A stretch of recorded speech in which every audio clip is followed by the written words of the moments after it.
Penumpang GrabCar di Ciawi yang viral di media sosial akhirnya buka suara. Saat dikonfirmasi oleh tribunnews.bogor.com, penumpang itu mengatakan kalau permasalahannya dengan sopir Grab tersebut sudah selesai.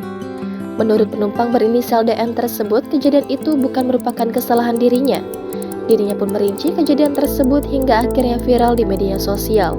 DN mengurai saat kejadian dirinya bukan tidak bisa membayar ongkos GrabCar, tapi ia mau makan bubur. Namun ia berdalih bahwa saat itu sopir GrabCar ketakutan dirinya kabur. Padahal dia mengaku sudah meminta izin kepada pengemudi GrabCar kalau dirinya hendak makan bubur.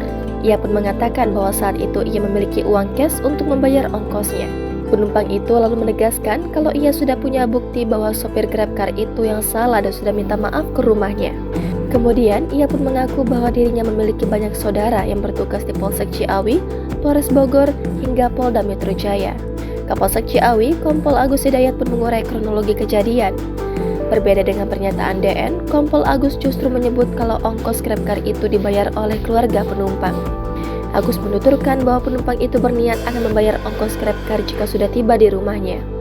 Namun setibanya di lokasi, penumpang justru langsung jalan hingga akhirnya diteriaki oleh sopir GrabCar. Selain itu, Agus juga mengatakan kalau yang membayar ongkos tersebut adalah keluarganya. Hal itulah yang kemudian membuat pengemudi GrabCar tersebut akhirnya minta maaf. Kompol Agus Hidayat juga menuturkan bahwa penumpang itu memang tinggal di wilayah Ciawi. Sementara itu, sopir GrabCar melalui akun Instagram istrinya sudah menyampaikan permohonan maaf lewat video. Jangan lupa subscribe, share, komen, dan like ya!